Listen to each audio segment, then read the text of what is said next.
Guess who's back? Back again. Zven is back. Tell your friends to watch the Nines here on the Cloud9 channel, presented by AT&T.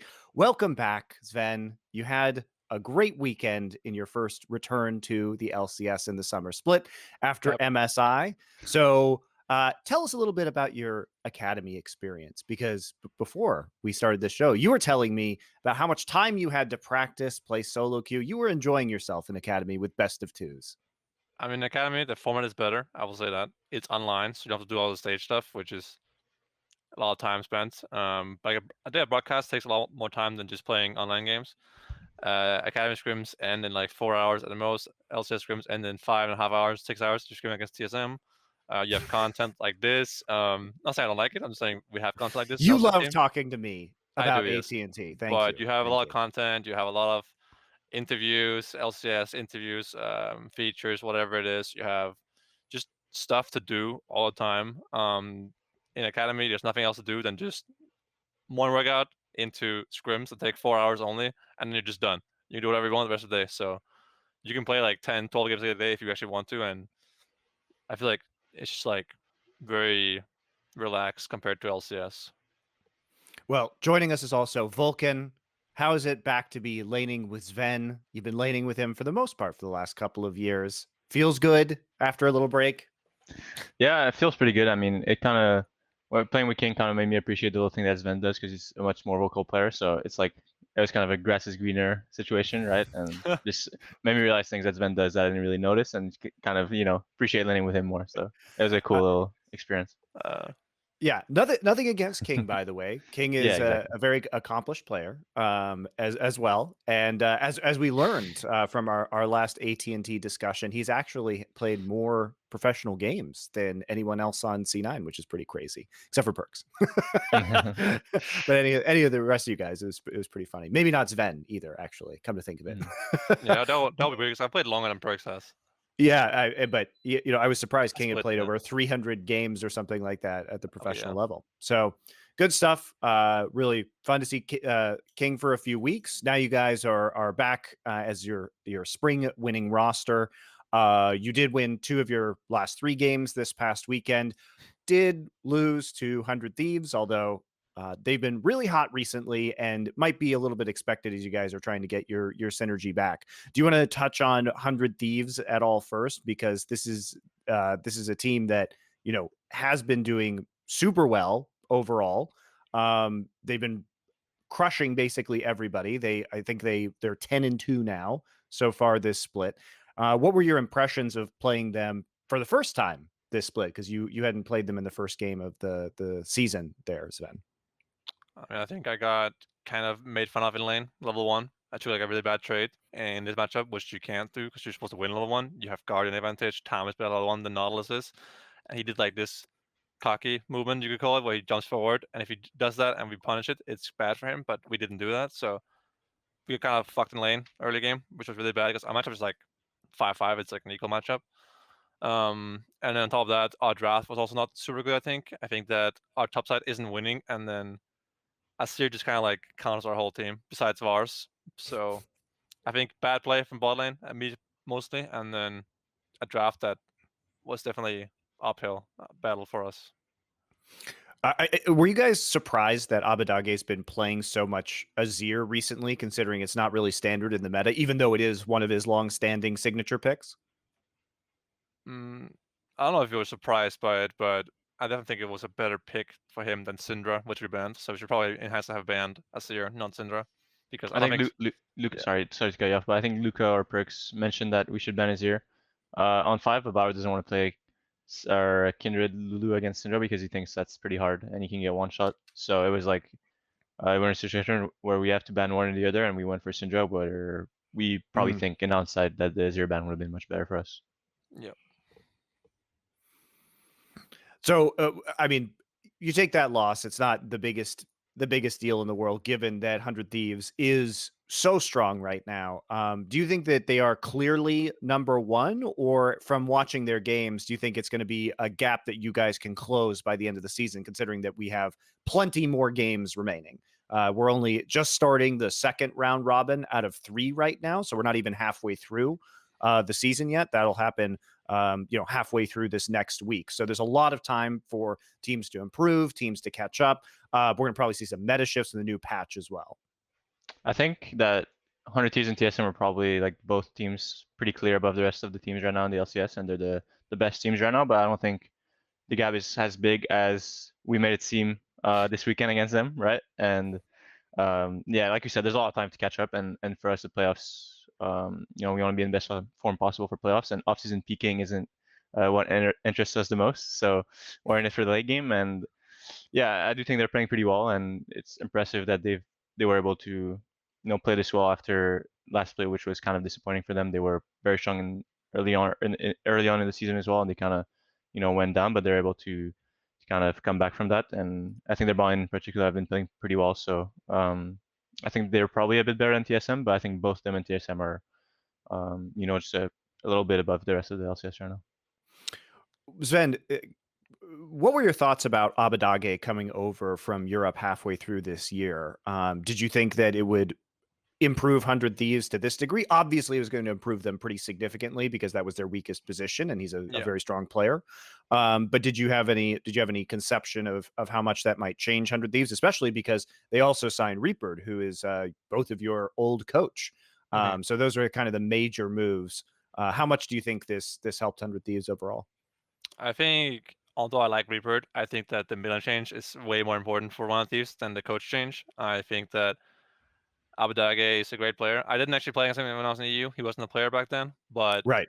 So I have like a personal opinion of him from back then. But I do think he's really good, and he did play well in LSE last year. So I do think that he kind of elevates the team. Last year they had a huge weakness in the mid lane, and they kind of relied on their dual lane every game to win by camping them with everyone available, sending all units to ball lane every time they could. They still do that, but I think that Abadage is a huge, difference maker for 100 Thieves. And in the games this week, he actually carried, at least 2 games, and he played really well every single game I've seen so far. So I think he's great, and I think that he's definitely a worthwhile investment for 100 Thieves. So speaking of the other changes that are coming up, I'm sure a lot of people are interested in your thoughts on the patch change that's coming up this week. So we are going to be moving into patch 11.13 for the coming days, and this probably the biggest changes are, of course, we're going to see the adjustments to Tahm Kench, which you guys played this last week. So Vulcan, do you have any initial thoughts on Tahm Kench's viability right now? Because it seems like it's going to be a lot more difficult to play support with the champion at this point in time. Yeah, I mean, I haven't seen it at all in my games, and I think I saw on Zven's screen sometimes he had a Tahm Kench where the guy was trying to Q someone, slow them enough so that he can land his W, but it seems like if the enemy team dodges it or flashes the W, then Tahm Kench is very committed into a fight that he might not win. So the champ seems a bit one-dimensional at the moment. But like you said, yeah, I did play last weekend. It was like what we said in Scum is like just one last time for the boys. It's before Tahm Kench gets one reworked. last ride. One last ride with Tahm Kench was the main reason why we picked it. No, I'm joking, but it was fun to just play it one last time before it's changed because I feel like you said, it's not really a support anymore. I'm really surprised that Riot made the changes. Now, I have to say, I hate Tahm Kench conceptually as a champion, so I'm not. Me too. I'm sure Zven likes it. Don't use Zven, or you like playing with it, right? I like playing Santuke, but I do think Tahm Kench is like a badly designed character and should have been reworked like a long time ago, to be honest. Yeah, that's fair. I agree with you. I'm not sure this is the way I would have reworked it because he just seems kind of useless right now. Sure. But I am glad for the sake of my own viewing experience and sanity that Tahm Kench is really not going to be, I think, as meta any longer. I just don't like champs that don't have counterplay, and when he just eats somebody, there's nothing you can do about it, right? It's basically just free repositioning, and it erases mistakes. And in games in general, I'm a really big hater of bad play erasing. Whether that's like resurrections or get out of jail free cards, these kind of things. So not my favorite, especially to watch at the professional. Used to be even worse as well with the old Tahm Kench where you could like eat someone, run normal speed, flash, everything. You get fast sometimes. Like that was really broken, and I should have realized back then that it was broken and just rework it and don't nerf it, just fix it. It was bad. It was. So I also want to ask your guys' opinions on some of the new items because you've probably hit them in your solo queue games already. I think these are much more interesting to me because it seems like there's a way to kind of both counter and empower split pushing with Anathema's chains and Hullbreaker. So have you guys seen any good use cases of these yet, or what power level do you think these items are currently? I've seen Fiora destroying my whole base with Hullbreaker, so that one I've seen a little bit.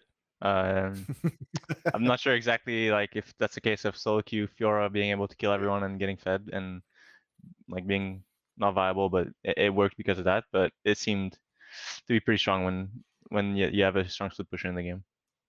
I don't know about the other one though. I've seen some Camille's and Fioras with Hullbreaker, but I don't think they're winning because of the item. But I think I've seen Anthemus Janes be actually useful when you play a champ like Leona that requires tenacity to not be in the game. You put on like the enemy team's fed assassin. It actually works. So I've seen that work, and I've seen the numbers on it. It seems pretty decent, like the damage reduction. So I can see it being good, but I also just don't know when to buy it because it only works on one person, right? So you can't rely on one guy having like 10 kills and everyone else having 0 kills for it to be useful. So I'm not sure, but I've seen that item more than the Hullbreaker, and I think it's a funny concept, but it's very, very situational, I think. Like when just one guy is fed, right? Yeah, it does seem like you're saying that it plays into more of, it's kind of like a win more condition rather than a win condition itself. Like it empowers somebody who's already ahead, or in Anathema's Chain's case, like depowers that person, Yeah. to a certain degree, but it's not actually going to change the game. And especially at the professional level where split pushing isn't viable most of the time because of the way the objectives work in the game. Yeah. Dragons are OP. Not not objectives are OP. And so it's hard to win. It's hard to trade off dragons for a tower in Yeah. split pushing. So unless you're going to get some sort of huge advantage through like killing an inhibitor, it does seem really challenging Yeah, to you have to, like, use win early properly. game, play split pushers. 'Cause you have to get like one dragon or something like that to avoid them having soul at like 25 minutes. So Yeah. Are there any other big changes that you guys are excited about on the next patch? I mean, you were playing Xayah this last week, Sven, in your win over CLG. She's going to get yeah. buffed. Is this something you're looking forward to? I think the Saya buff is very minor. I also think that buff that felt is minor, but it might see some more play because of the buff. It's like sometimes champs get buffed, and the buff doesn't actually matter, but it makes people like, It's maybe a champ is confidence good. buff. Yeah, it's like a confidence buff. Leeching got nerfed pretty heavily for the damage in his E at max rank, which I think is good. I'm a bit tired of playing against like the bruisers like Lee and Nocturne shit, and I think that What, an Nocturne has like, 80 carry is tired of playing against champions that can jump on top of them? yeah. What? I also Crazy. think Strybreaker is like such an OP item, and it's still OP. And like Nocturne has like an absolute win rate every game, wins every single game I see him in. And it's like, I just wish they would like nerf Strybreaker completely because I don't understand how the item is still so overpowered. It's just crazy. So I mean, well, I'm happy to see some champions getting nerfed, like Viego, like Lee Sin. I just think that Strybreaker is a really big problem right now in the game, and the champions that abuse it the most have either gotten nerfed, like Gnar, or they're still abusing it, like Nocturne, and they're just having like insane win rates. And I think it kind of hurts the game. Yeah, What's funny to me is that Stridebreaker, the changes. So like the original item was kind of messed up because it gave no mobility melee champions like the ability to gap close, which was the yeah, fundamental weakness of their kit, right? So it right. made those champions really broken. And now it gives melee champions with kind of low CC, more CC, even if they have a Yes. dash. So like I can understand why it's annoying if Nocturne is ulting onto you and then hitting you with Mm, 90% yeah. slow. They moved it from being good on champions like Set, who actually needs the dash to be useful, to making it broken on champions that don't need the dash, like Nocturne, for example, right? So it just seems like bad design, and having a 90% slow on an item that has like 10-second cooldowns is really bad. I don't understand like how that's the thing, but that's just my opinion, right? Don't mind me, just an angry 80 carry main. No, I think that makes a lot of sense. I'm sure top laners and some junglers are super happy about this, or mid laners, I guess, is probably where we see Nocturne also equally these days. Are there any changes in the patch that you're excited about, Vulcan, or that's going to change things for you at all?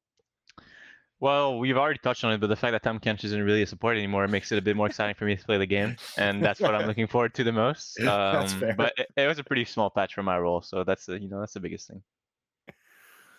Good stuff. So let's start talking about some of your victories from this last weekend. Now, even though you did win, I will say some of these games were a little touch and go there for a while. The Golden Guardians game was a bit scary when they got the Dragon Soul, but you still managed to pull that one out. So what are your comms like, and what's your decision process when you see that Golden Guardians has the Dragon Soul? Does it change the way you're playing the game, or you were approaching it strategically in the late game? Well, no, we still have to take the same fights. They're gonna do more damage to us with Infernal Soul, but it doesn't really change the things that we have to do and the fights that we feel like we must take in order to win the game. So they did like a Baron start because they felt pretty confident they would just win with the Soul, right? And kind of thought it would be our best position to fight. So we committed to a fight, and turned out we won, and then it kind of ended the game from that. Like I think we got right into Elder that game, right? Yeah. And then it was over. So yeah, I think they trolled a little bit, and they for sure had the power to finish that game easily if they played a little bit like more carefully, right? And but yeah, it didn't really change what we did in the game. We just took the same fights and just hope that this time it goes differently, right? I don't know. Yeah, I think against Golden Guardians, we picked these kind of soul laners that we call ego champions. Lucian and Viego don't offer any CC or any utility. They just win lane, and we lane swapped, which is bad for Viego because Viego doesn't win lane when he's mid against Gnar. So that kind of fucked us in the early game. That's what we said, at least in the review of the game, and I agree with that. And then I picked a matchup bot that loses, even though I counter picked. So we had to rely on top and mid to win early game, and we didn't really win that hard. So we just had a stalemate where they get dragons, we get nothing, and then we hope for a good team fight. And we also misplayed team fights until that one Baron fight where they misplayed. So game did not feel very rewarding to play, for sure. When we look at Ezreal, that's been a champion that's been incredibly strong with Divine Sunderer, which is also getting slightly nerfed next patch from range champions from what 12 to 9%. Do you think that's going to affect you picking Ezreal at all, or is the build still super strong? I already think that Ezreal was not that overpowered on this patch. I think that he has counters like Kalista. It's a really good matchup. You have full prio every single second in the lane. You can dive bot if you have mid jungle priority. You can do dragons sacking like everyone else does. And I think the nerf won't change that much. I think the OP part of Ezreal with Sunderer is that he's like tanky, which he will still be, and he can buy Frozen Heart third item, which makes him like a 200 armor, 2k HP, 80 carry that deals damage, right? So it won't change that much. He will still be good in games where he's having a good matchup. Like I think Ezreal versus Tristana, we saw it in both the game of FlyQuest, I think, played it, and someone else played it as well, and it was doing really well. It was taking tests. So I think that matchup we'll see more of, and it's still good.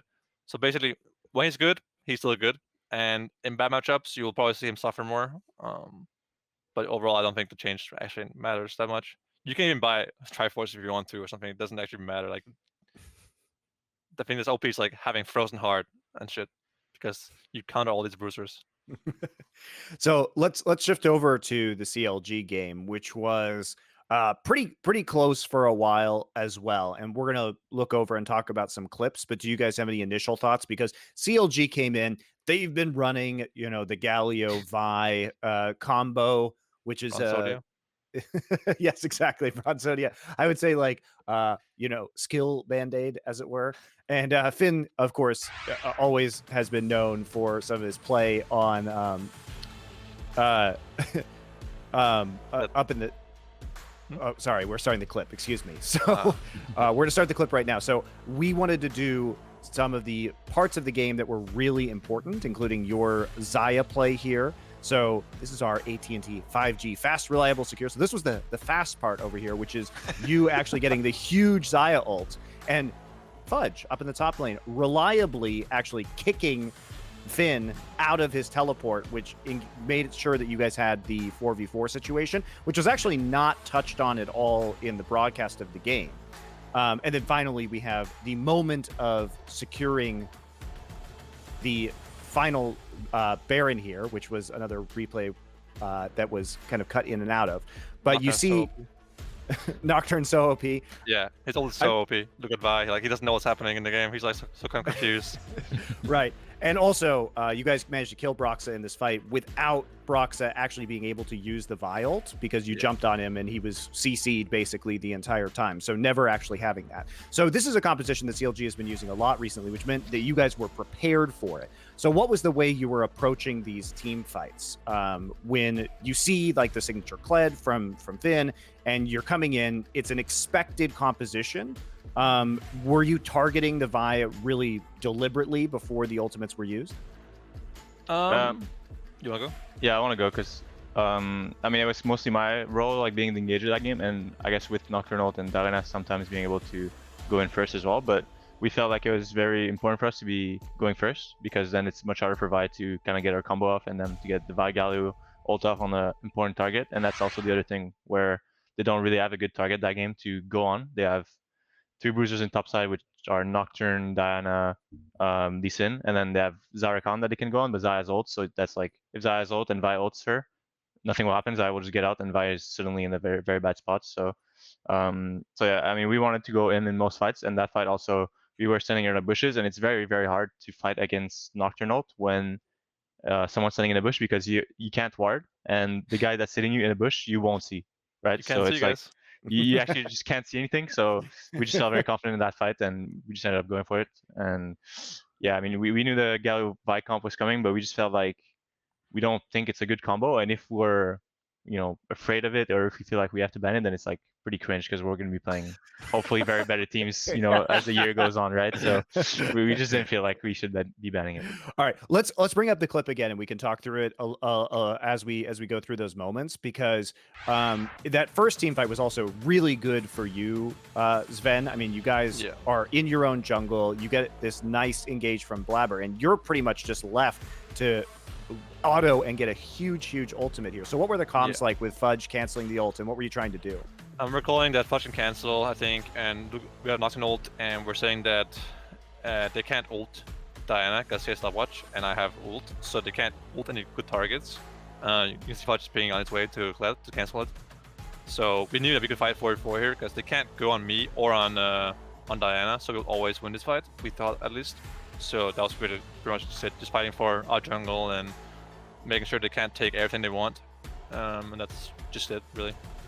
We have stopwatch. Everyone in the game that could buy stopwatch bought it, and then upgraded it to Sonya's in Blabber's case, and GA's in mid and top, and even Phil is buying Sonya's this game, I think. So yeah, just buy stopwatch, and the only guy who has, you know, we have spell shield mid, we have my ult for Vi, so the whole comp is like designed to CCU. Nocturne stops Galio ult when Vi ults because you can't see his teammate, right? And then he has spell shield, and I have my ult. So a whole comp is designed to not be engaged on by Vi, right? Giving him no good targets, which is like kind of like the point of the comp is to click on one guy and then kill him one shot and win the fight from that. They have like 3 click one guy ults, so when they can't do that, they just can't win. And Stopwatch, hard counter to Vi ult. Yeah, for sure. It turns out, yeah. Surprise. You didn't even need it in the last fight we were talking there, because as you say, like the Vi was split off and the Nocturnal made it so no one could see. So it's really easy just to single out the Vi there at the end and just go ahead and push forward and finish the game. So, you know, I was curious, like CLG, it was fun to see them winning last week, but, you know, I think that the comp is pretty one-dimensional overall, and so it's nice to see you guys were more prepared. Speaking of the preparation, how is the shift over from? I know Reignover is still there, obviously, but now Mithy has been named the head coach instead. Has that changed anything for you guys so far this split compared to the spring split? Not that much. I think Mithy is a bit more direct in what he thinks about like how the game should be played, and he's bring up his ideas more, whereas Reignover was more of a facilitator, and he would for sure like add his own, he would have his own ideas, but he would kind of let it up to us to kind of, you know, figure out what we think is best, whereas Mithy is like, no, this is how League of Legends works, you know, this is the rule, and if you start to understand it, then you can decide to break it in game, but for now I want you guys to, you know, just think about this rule and how important it is, and I think that's like the biggest difference between the two of them. Yeah, I mean, with everybody still on the staff, it makes a lot of sense that there wouldn't be too much changing overall in terms of your dynamic, but still like really solid preparation for this past week. I got to see that, and now we're going to check out some stats from you guys' play. Are you ready? Are you I'm ready. It's our stat hub powered by Microsoft here, Oh my. and Oh Zven, wow. in your 3 games, we're gonna look at the CLG game. Wild Turtles obviously played all of the games so far for CLG. So, not the biggest sample size for you, Zven, but, maybe struggling a little bit in lane. It's to be expected. Like you said, you played some difficult matchups this past week. So trying to play maybe the scaling Ezreal, bring you down a little bit. But of course, your KDA is still high as we're used to from you. And I your think damage just the percentage game. still huge. Yeah, just a game against one of the teams kind of fucked me up in laning phase a little bit. I was down like I think 20 something at 10. Like 10 CS maybe at 10, and then a bit more at 15. It was kind of bad. But against CLG, we were winning lane every level of the whole game, to be fair. But just jungle diff. Yeah, it was jungle Uh, diff. And the gang is level 3. Like this path this guy did is so like crazy because it's like if that doesn't work. If you have a ward mid or something like that, it's just so bad for him to like gank there because he will get double crap. Diana will do 6 camps. He'll do like what 3 or something, and then he'll just be so behind in the game. So I thought he wouldn't go for it, even though it's Broxah. But Oh, so to be clear, we're talking about when you guys were playing on the blue side and he came yes, through the dragon pit early and no, wrapped he went around. because I warded the dragon at like 2 minutes, Okay. and I guess he knew about that. He just guessed, right? And he went to mid Yes. to the pixel Yes. bush, and Yeah. like if that's warded by perks or by anyone, it's just so bad to go for that gank, right? Because it won't work, and we'll have a level 4 Diana. He'll be level 3 himself, and we will most likely get 2 crabs. So like it'll be super bad for him, right? So I thought like there's just no way, right? Yeah. But So Broxah has made some good ganks and some good cheesy paths, like we saw against what's it? So to describe what What? Broxah did for those people who don't recall, I thought he came for the Dragon Pit with his Q, but he came through Yeah. Pixel Brush around the bottom of Dragon Pit and then ganked you Yeah. guys through the Tri Brush on blue side. So Yeah, exactly. just as a refresher to people. Yeah, I thought that since we win bot lane 2v2, he would just go clear bots of camps and go top to the top crab to get a crab, right? Because he has Kled top, who's also a very aggressive champion. But he decided to go, like fuck it and just not cheese gank, but like go for a gank that's kind of high risk, high reward. It's kind of Brox's It's style also of play. kind of cheesy, you know. Yeah, it's kind of cheesy. Yeah, it's fair There's enough. nothing wrong with cheese, guys. Cheese is No, delicious. there isn't. Okay? It's just like it's high risk, high reward, which is not how I think jungle should play, but that's what it is. But yeah, I mean, my stats are okay. I think stats are always like misleading because sometimes you play a weak laner, bad CSD, then you play like you think about you play Vars, even though you might not be winning lane or losing lane, you have high damage percentage or like high whatever DPM. So Sure. like you play Ezreal, good KDA. It's like your stats always reflect the champion you played, and also reflects the champions your teammates play. In my team, jungle, mid, and top, most of the damage champions. Blabber does not like tanks that often. Same for Fudge, not anymore anyhow. So most of my games are played with high damage champions, which affects your damage percentage. But KP is like I don't even know why that's lower than Wild Turtle, but I guess that CLG is more of a they only fight together, like 5 people. I mean, they've so been it makes playing sense. like Yeah. Galio, so They always fight together. Yeah. Also, Galio tends to go bot. So I think that's probably a big part of it as well. But yes, that's why we look at the stats and then we contextualize them, Sven. It's not that stats are bad. It's just that we need to discuss them in order to interpret their meaning, as it were, right? That is the triggers me. So we're gonna take a look at Vulcan next compared to Amazing. Smoothie. Mhm. So we can check it out. Whoa. So look at this. So these are some of the stats that I picked here. We didn't have your death percentage, but still super low deaths overall. And you can see that's a very high first blood kill / assist percentage there. So you're getting participation on a third of the first bloods that happened in the game. But your overall kill percentage just a little bit lower. But again, probably because CLG does tend to group, and you guys typically over the last couple of years have been more of a skirmish, I would say, oriented team rather than a team fighting team overall. I think we need to go top less. I think that's what's happening here. I think we're going for top dives, and then I'm not participating in the kills. So I think that's the biggest thing I'm seeing here. And also maybe I should run Zombie Ward a little bit more to increase my vision score. It looks pretty low. Also, I just want to say regarding the Broxa play, we actually had a ward on our red buff, level 1, that Phil placed, and the ward doesn't see Brox's path, but it's like, if it was placed like 1 millimeter to the right, it would have seen him walk that path. I remember it now, actually, in my head. You're Phil really warded bitter about this. Yeah, like you, because Zven can't Phil let go. warded the wall. He warded the wall over the croc wall to the red buff bush, and that ward would have seen him. It was like just like a small Timo to the right, so it just like, man, fuck that guy. Well, you did in fact win the game, so you That's can't actually true. be that bitter. You had a great composition, and so here's the thing, Sven, that when you know what your opponent's going to do, and when you draft comps and you have a way of playing out the game that counters their style, it means that you can afford to make mistakes and still have a great game plan that wins you the game. So good job. You should just congratulate yourselves and your coaching staff for being so good. Thank you. Didn't break the game for you, did it? Eh. You in fact had a really good fight that we already looked at, where you just That's Zyle true, actually. everybody Thank and you for that. won. Good for my ego. It was definitely one of the most like impactful Zyles I've seen in quite some time. You just get 4 players all caught within Yeah. it and clean them all up. So you got the money in the end. You You're got the still gold. You dying got more the damage win. than me, probably. It's okay. I admire your commitment to excellence, Sven. That's what I've always admired that about you. Your dedication to the game, your perseverance, your work ethic, always been top tier. So Wow, thank you for the ego boost. there you go. Apparently you needed it because you were so tilted by this one Broxa gank that didn't in fact win them the game. So True. you did things that were much more impactful in the end, turns out. Okay, nice. So thank you to the Stat Hub powered by Microsoft. Definitely interesting to take a look at those comparisons to some of the CLG players. Does, in fact, especially with those kill participations, tell a pretty good story about the style we've seen from CLG this split. And I look forward to seeing more stats from Zven here as he's back into the main lineup. So speaking of that, now that you're almost halfway through, and we're going to be halfway through, as I alluded to earlier, of the LCS split, what are your goals now that you've reintegrated into the lineup? What are the things that you want to work on now that you're in the LCS roster against Zven and you think need improvement? Because it sounds like you guys thought this last week, even though you did go 2-1, was a little bit shaky. I think the biggest thing is that I didn't know what was the meta and what was actually good, because in Academy, no one plays Varus or Kalista besides like 1 or 2 guys. So, and even if they did, I would get away with playing whatever I wanted in Academy. So I didn't know what was strong. I had like a complete different idea of how to draft in Academy, and then I do an LCS where I'm playing as actually good players.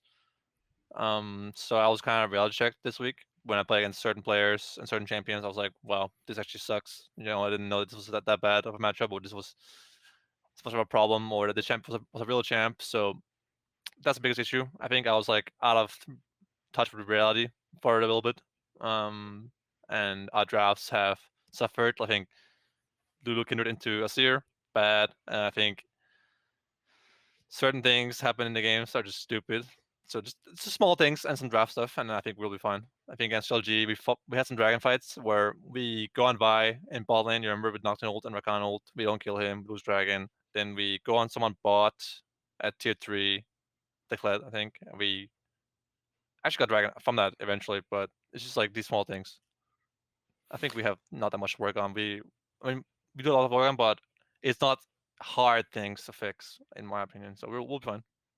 And Vulcan, you guys with this last week improved to 6-6 overall in the split, so you're back up to 50%, kind of on a positive trajectory right now. What do you think you guys have struggled with so far when it comes to kind of reliving your championship from the spring? The main thing from my perspective is that our scrims have been pretty animal in the way we take fights, and we're skirmishing a lot and not thinking too much about like what we could be doing instead, or if that fight like will help us win the game, or if it's just like an ego fight where we think like they're doing something illegal and then maybe it makes us unable to fight the Drake or something. And it's just like we've been struggling in scrims a little bit, so we kind of forgot how to play good League of Legends for a bit, but it was very good that we were able to still win 2 games, even though we barely won any games in the last week of scrims. So yeah, I mean, I think it was like a pretty good confidence boost to win those games, and I feel like scrims would naturally just get better as time goes on, and hopefully we can not like just have the games be a little bit more realistic and closer to stage, so that we know what to do in what situations. And it's just like we were on stage, and the situation that we faced in those games, we were never in scrims, because we would just play a different game. We'd be playing like Smash Bros Ultimate, you know, in scrims. So. sounds fun. It's fun. It's fun. Yeah. Great comparison. Depends on your priorities, right? But you know, it was fun. Does this frustrate your coaching staff at all, or do they encourage yeah. the limit? Okay, so they get mad at you. Okay, got it. Yeah, they're mad at us. They're trying to fix it. They're like, I don't know what like. There's nothing to, you know, I don't know what to tell you guys when the game is like this, because it's hard to find something that we can improve on if the game's like that. Right? So they're for sure, man. Yeah, it's a little too troll. When you make too many mistakes, it's hard to focus on just one thing in order to practice and improve. So do you guys think you're going to be feeling more confident in the meta on the new patch as well, or is it just small changes and you guys are still you guys are improving your confidence level in the meta and your picks overall? I mean, as much as I like seeing Lee Sin get nerfed or Viego get nerfed, I also know that Fudge and Perks are some of the best solo if not the best, and they can play any champion they want. So those champions being good is kind of good for us as a team. But I also don't mind them getting nerfed because I know they can play anything. As for the AD carry nerfs, I'm more excited about Aphelios getting buffed than Saya. I don't like Saya as a champion. I think that's not actually well known to everyone else, but in the team, I don't like Saya. I don't want to play it personally. But really? if it's good, I will play it. Obviously, like I'm not that kind of guy. Why don't you like it? Let's start there. It just doesn't fit me as a player. I think I don't know. It just doesn't speak to me. You know, like sometimes champs just speak to you, like Kalista does to me, or something like that. But this is what it is. I also don't like playing Jinx, but I will play it if it's good, right? It's like a preference thing. But I like playing Aphelios, and I think that he will see more play in the meta. He's also very good against bruisers like Viego, like Lee Sin. So I think he'll see more play. I think that this buff doesn't change anything. Really, it's one AD per level, right? But it will make people think about Aphelios more. So, yeah.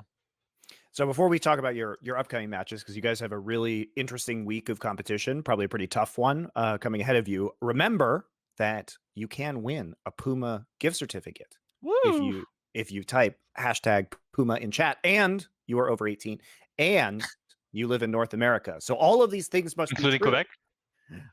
Yes, Quebec is in fact part of North America. I know you guys have been trying to like secede for a really long time now, but you're still actually part of North America. And even if you were to secede from Canada, you can't actually secede from a geographic location like North America. You can't just declare yourself North America or something like that. Carve yourself, float off into the ocean. Hasn't been done yet. You might be able to do it. So, there you go. Yes, if you are Quebecois, you can in fact win a Puma gift certificate. That is true. So any North America residents. So let's go into the matches this next week, and then we'll take some questions from chat as well. So if you guys want to start, in addition to your hashtag Puma spamming, you can ask some questions, and if they aren't too dumb, I will pick them. If they are too dumb, I will ignore them. So let's talk about your matches next week, because you guys have a pretty tough schedule compared to the week before. We're looking at you guys playing against Immortals. So Immortals is a team that's been doing, I think, a lot better, has been improving this split. You're then facing Team Liquid, who presumably will have Alfari back, your bench friend there, Zven. You guys are out there taking selfies with each other from the bench. I did actually like that. I thought it was funny. Thank you. And then you're facing TSM, whom earlier in this show you guys were praising about their current abilities. So kind of difficult, because I would say that, you know, TL is definitely going to be a lot better with Alfari. Even though they still likely won't have Santorin, Immortals is a team on the rise, and TSM is looking pretty strong overall. So it's pretty tough schedule for you guys this weekend. How are you preparing for it, and which matchup are you looking forward to? Looking forward to TSM the most, because as I said earlier, I think they're the best team out of the bunch that we're going to play this weekend. I mean, we're preparing. I'm not sure I had my day off yesterday. We'll see this morning when I come into the meeting what Mithy has to say about that we were preparing, but I'll find out later today. Yeah, I think it's pretty nicely set up the way the games are played. We'll play Immortals first, which is probably our easiest game, even though they've been looking stronger. I think they're still the easiest team to beat out of the three. So quick confidence boost from Immortals, and then TL I think is not as good as they've been in the past, and maybe that's because of the roster swaps. Maybe, I mean, for sure it is, right? Or it's impacted the other I mean, players they as did well. almost beat you with our Mayo, the sub jungler, in the finals. I was going to put that out there for you. You remember that? Yeah, we did lift before the with the trophy though. torrent. We won before as well. Yeah, that's true. So, I mean, I also think like TL probably need, they're going to have to spend some time getting back up to speed with Alfari. Let's start with the Immortals, though. Is there anything that has impressed you about this roster, this split, in terms of their improvement? I think that they have good drafts and that they are very cohesive. They seem to understand the win conditions. No one really solo loses their games, and then they just play well as a team. They're kind of like CLG. They have some good drafts at times, and they found what works for them, but they actually just play well as a team. I think that their top side especially has been playing well this split. Wrench has some really good games. Xerxes is Split. maybe an MVP candidate, honestly. He's been really strong. Yeah, I'm not sure about that, to be honest, but yeah, I think they've been playing well top side. They've also been one of the teams to do well against one of the Thieves, which is impressive. Someday got made fun of that game by Wrench and Xerxes, so I think they've been doing well and have good drafts, like I said, and they just play, well as a team. They don't make like huge mistakes in their games that lose the whole game in 5 minutes, and then they just fire on dragons, and they do well with that. So for Team Liquid, do you have any concerns about Alfari being back in? Like I said, you did beat them with the lineup that they'll likely be running already, but it was a close series that you guys were playing. So is there any major weaknesses that you guys have noticed with them, or I will say the only concern I have for Alfari is for his safety when the Fudge takes him out. I was thinking the same There you about go. First Bloods because he got First Blooded 5 times in our series against them, so I was just concerned about his safety as well. Okay, that's very nice of you guys. Maybe you should get him a seatbelt for the LCS stage or something like that. See, by the way, I just want to put this out there. I know I've talked to you about this before, but I really want you to bring back the StarCraft level ceremonies. Where you come on stage and you're like holding a seatbelt and you like go over and hand it to Alfari to keep him safe. Like that kind of shit is just hilarious. And it's not really offensive, and you can just at the end of the game, you just be like, he needed the safety. We first blooded him all five games in the finals. Like, you need to bring that back. You need to bring that back. I need that level of entertainment. Okay. That's right. It's not riot. You can just do it. Like now it is because of COVID, but you can throw it at him. No, that's not very safe though. Yeet over the stage. I mean, you can literally just, as long as you're 6 feet away from him, you can literally just walk over and just like show it to him, and you'd be like, "Here, we got this for you for your safety." And just put it on the desk and just walk away. If you're wearing a mask, it's okay. There you go. So Okay, I'm here to level up your pre-game and post-game ceremony skills, right? But I love it. Okay, so finally, let's talk about your last game. So TSM, probably the one that most fans are looking forward to this week. It's probably going to be, I would say, looking at the rest of the schedule, maybe 100 Thieves TL is going to be, one of the more anticipated games. But C9 TSM, a classic as always. People are definitely going to be looking forward to this one. We've seen some really good play so far this season out of Huni in particular. Has been shockingly consistent by Huni standards. What do you think is strong about TSM overall? Is it their cohesion, or are there any individual players that stand out for you? I'll go. I feel like that's also a team that don't really have. I mean, like you said, I think Huni has been playing pretty well and consistent, but it doesn't feel like they have a. Actually, maybe Spica is their standout player, but I feel like they play very well as a team, and they have like pretty good macro, and they're you can see that they're like pretty confident in the players that they're going for, and they're all on the same page, and I think that's the main reason why they're having so much success. And yeah, I think Spica has been playing very well. To me, they're standout player, like I said. So maybe a mix of both. Like Spica's been playing pretty well, and they're all working together pretty well. So they're looking strong. All right, well, let's take some questions from our delightful viewers. So this is a fun one. In your guys' opinion, who is the best bot lane besides yourselves, obviously, in the LCS right now? I'd say one of Thieves, and it's not like that hard to come to a conclusion.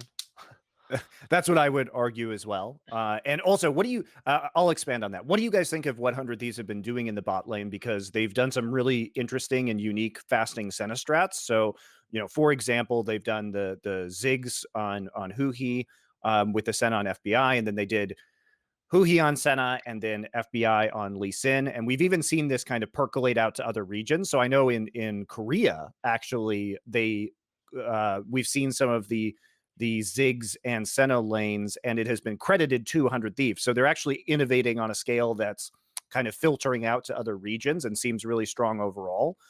So what do you guys think about that level of innovation and some of the cool stuff that I've been excited about them doing? I mean, I think it's cool and innovative, but the Lee and the Senna with the 6 were definitely played before one of these played it this week. So like Kyria played Lee Sin like 2 or 3 weeks ago with the Senna. So we had seen that one before, and we knew they were gonna play it. That's why we banned Senna against them, because it's a hassle to deal with in draft, not knowing who goes where. So I think it's a good thing for them in draft to be able to do that kind of stuff, because it makes preparing for them hard and makes Senna a very likely champ to be banned, which is always good to have, right? But I don't think that it's like something we haven't seen before. It's just annoying to deal with most of the time. And I also don't think it's like broken or anything. It's just hard to deal with, which makes a lot of teams just ban it because they don't want to have to deal with something they haven't played against before. Because when no one else plays something besides one team, you often just ban it because you haven't scrimmed against it ever. Right. So you're like, yeah, just fuck it, just ban it. Get out of the way. That's what happens a lot of time with those kind of champions. Vulcan, do you want to play any Ziggs? Have you been expanding your champion pool? Because I know in many ways from my previous conversations with last year with players like Kaiser, when we saw Mad Lions really start to experiment with Senna, and we saw some of these more, I would say, carry-oriented melee champs like Wukong coming up, and now there's this opportunity to play maybe a mage like Ziggs and get a lot of farm. I know Kaiser obviously loved this. Are you jealous of some of these other support players that get to get all the farm? I like to play Lee Sin. I played it in Sulky yesterday and Smurf turbo hard, so some EU wording there, so I can be more like Kaiser. But yeah, I think I'd love to play Lee Sin. It's a champ I've played like in the past. Maybe not. I'm not up to speed with the combos these days. The kids are doing some fancy stuff over there with Lee Sin, so maybe I'll be a bit slower. But it seems like it could be fun. Ziggs is like, it's kind of a boring champ. It kind of plays like supports. You're just bombing waves, and it seems like it's a bit boring. That's fair enough. All right, so let's ask about a particular matchup here. Lord Cusco wants to know about Ashe versus Ezreal and what you guys think about that matchup, and also include like how much do you think Ashe is a potential meta champion right now? Ashe is not that good against bruisers right now. They kind of just run over you. But as for the matchup, it depends on the supports a lot. If Ashe has a ranged or melee champion, and if Ashe has a ranged or melee champion. But generally, Ashe has push versus Ezreal, which most champions do. You can't accomplish much with that unless you have something like Karma or Syra or whatever that can like hump them in their tower. But most of the time, you just have full push after the lane. You can hogshot the whole jungle. So when Ashe is pushing, you can hogshot the entire jungle because you can just from their tower, right? So you can see like all 6 camps with hogshot, which gives you map hack basically.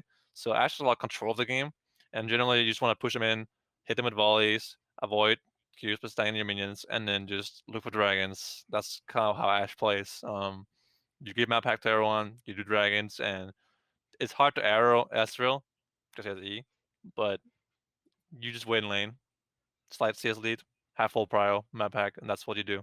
And then you provide engage for your team. So I would only play Ashe versus Ezreal if your whole team has no engage. That's kind of like how it works. Sometimes you have to be engaged, and that's just what it is.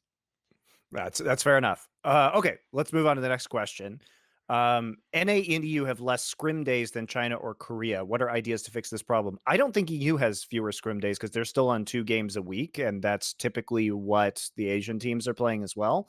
They just play best of 3s on those days instead of best of 1s, except for super weeks in Europe. That there are 2 weeks out of 9 that have those 3-match schedules. However, you guys now play 3 matches a week, 3 best of 1s, which means that you don't have the same number of days for scrims. If you guys take a day off as well, it means 3 scrim days, 3 game days. Do you guys also scrim on your game days, or have you worked around this problem because you have less practice time than you did last year? Yeah, I think the schedule is very bad, honestly, right now. And playing 3 games per weekend and having 3 days of scrims is pretty hard. It doesn't give much time to prepare for like each individual team. And we haven't tried playing on LCS days, like scrimming after.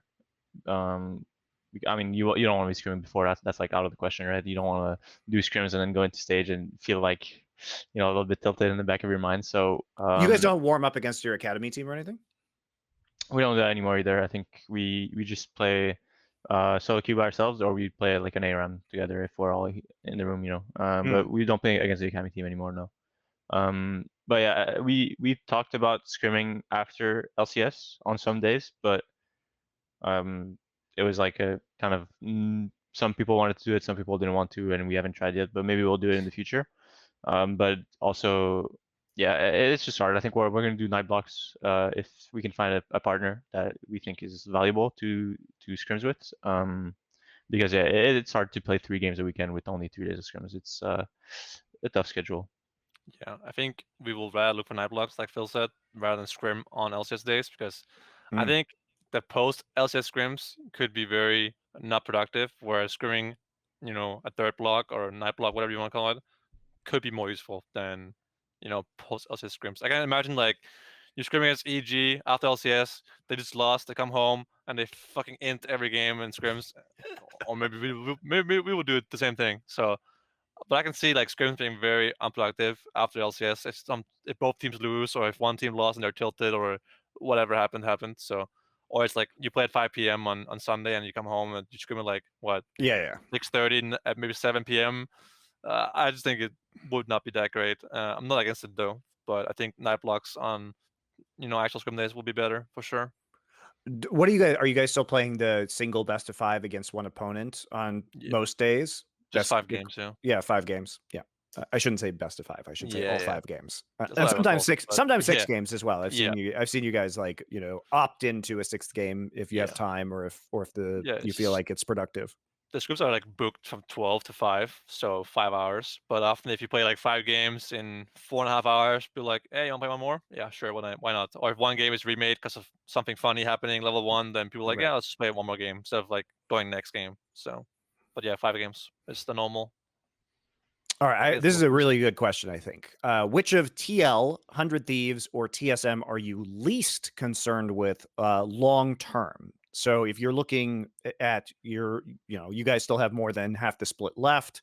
If you were to face one of these teams in the playoffs, if you could pick your opponent right now, based on what you think their progression is going to be, keeping in mind that probably Santorin will return, Alphari will return to TL, TSM is likely to remain the same. 100 Thieves, maybe the meta shifts or something like that might be affecting them. So which one are you least concerned with? Would you pick as your playoff opponent?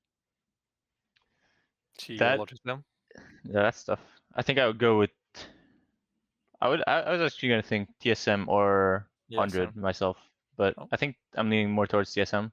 I think just because it's hard to consistently stay as the best team or like top 2 during a whole split, and I think that it's kind of easier to like challenge the top team than staying at the top, and that's kind of what we saw last year with us, right? And yeah, this is probably why I'm thinking that these teams would be easier to face while playoffs come around.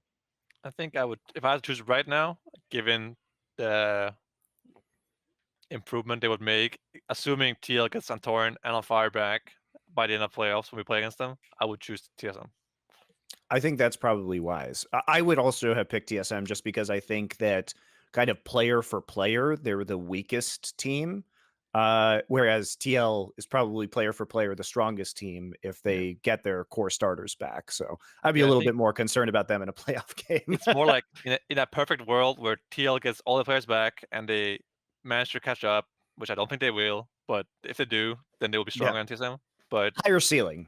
Yeah, TSM relies less on player power than One Thieves and TL does. TL relies a lot on Alphari mostly and Jensen these days, and One Thieves relies a lot on their bot lane and their mid laner to create a lot of advantages that they shouldn't necessarily be getting. Whereas TSM just relies on their team, like an actual 5-man team. So I think TSM is overall weaker, Not right now, they're the best team with One Thieves, but if TL was in a perfect world where everything works out, which it probably won't, let's be honest, then they will be a better team.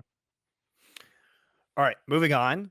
What do you think about the Academy format, Zven, now that you've had a chance to play in it? And would it be a good idea to implement it into the LCS? And so to clarify, if you guys have been watching Academy, it is in the best of 2 format right now. So I played best of 2s back in the LIC in 17 Yep. spring, I think that was. And I think BO2 is better than best of 1. I think best of 3 is better than best of 2. I think just more games per set or whatever is always better. That's just how it is. It's the better team almost always wins, or at least goes equal if you lose one game. So I think the only thing about the Academy format that sucks is that a win is 3 points, a loss is 0 points, and a tie is 1 point. So 2 ties doesn't equal the same as a loss and a win.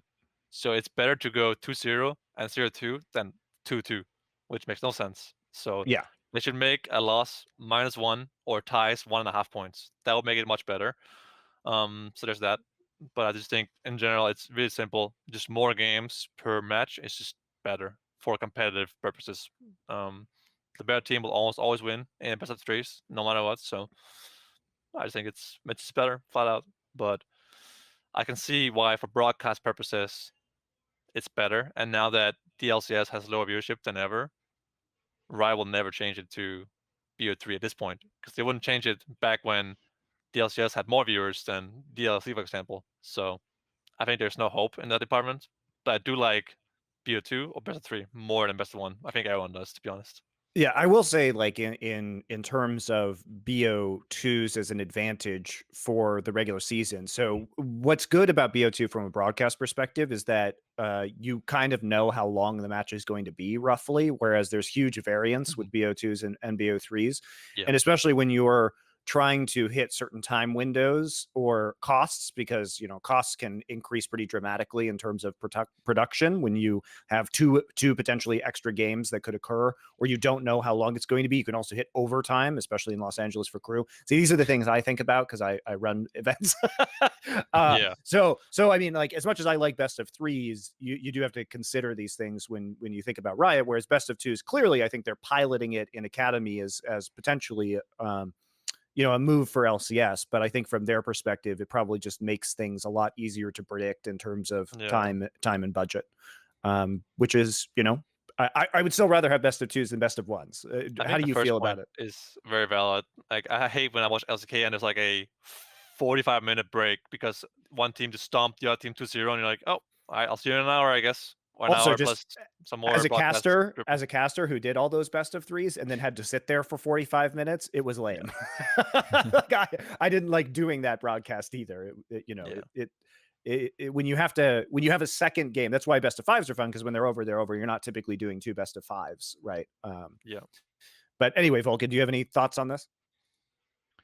On the Academy format, or like the comparison between BO1 and BO2 and BO3, I guess. What do you like, Vulcan? I know you've never played BO2 or BO3 in a regular season, but if you have seen any of the Academy games, or if you have any thoughts on that format.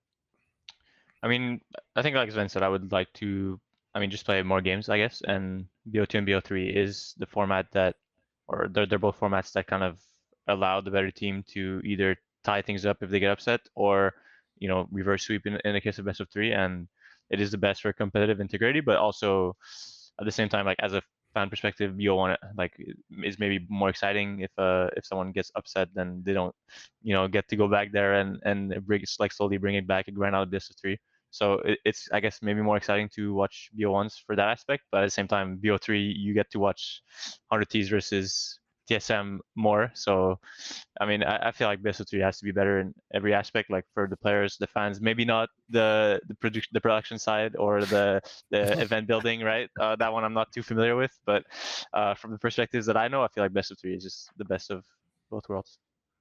Yeah, I think I agree with you from a competitive aspect, but it can be tough for viewers, and especially if a viewer wants to watch one particular team, you either, like Zven said, have to wait for 45 minutes if you want to. So there's 2 kind of ways you can schedule, right? You can do what's called an accelerated schedule, where you just immediately start the next best of 3. But if I wanted to watch Cloud9 at 2 p.m. and you guys end up playing at 1:15, then I miss a game and, you know, I get upset because I wanted to watch you guys play. Or it just sits there for 45 minutes with a bunch of fill segments or a countdown clock, and that's lame too. So, you know, I do understand some of the issues that people have with best of threes.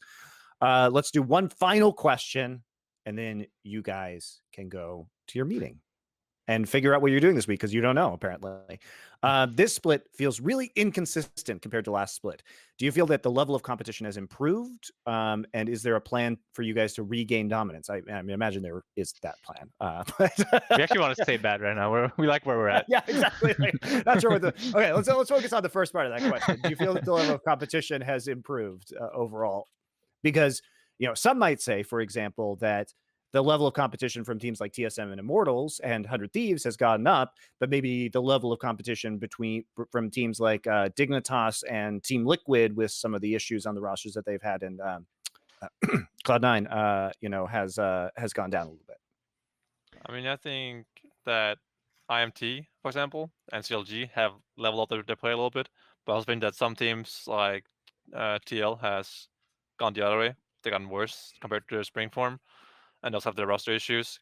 Teams like Dignitas have gone down, so I think overall, some teams got better, like One Thieves, IMT, CLG, but teams like TL, Dignitas, debatably or arguably, have gotten worse, at least for right now. So overall, the league's level play hasn't gone that much better, because some teams got worse and some teams got better. So not really, no. Also, for the inconsistent part, I feel like we've been consistently bad, so we can't really blame us for being inconsistent. Cloud9, consistently bad. That's your new subtitle. That's right. But looking forward, if you had to predict whether the playoffs for summer are going to be more or less competitive, because you know, Team Liquid is, you know, hopefully going to get their players back. Zven's back now. So it does seem like we're headed in a trajectory where the playoffs are going to be better than last splits. Would you agree with that? Yeah, for sure. Definitely, yeah. I think Cool. it was pretty obvious last split or last spring's mid-season showdown, whatever, that it was going to be C9TL. Even if we beat them in the first upper bracket match, that I was like 90% sure we were going to play against them again in the actual final. So yeah, I think that was pretty obvious. But this time I could see like War Thieves, TL, TSM, us, maybe some underdog, Dark Horse making a run. But I think it's going to be like 4 teams that are in contention right now, at least. So that's better than last split. Absolutely. All right. Well, thank you guys very much for joining me here on the Nines presented by AT&T. And thanks to Cloud9's beautiful other sponsors in this show, Microsoft for their Stat Hub, and of course, Puma for that giveaway. We'll be back with more of the Nines with League of Legends players, of course, right here on the Cloud9 channel in the coming weeks. If you're also interested in the Valorant, I know DDK, my friend and colleague, has been hosting those shows for the Valorant team. You can also find them here. So splitting it up a little bit between the 2 Riot Games esports that we've got right now, Cloud9 is participating in. So thank you very much for joining me, Zven and Vulcan. Good luck on a tough week. I hope you go 3-0. That would be sick. Yep. Thank you. Thank you. See ya.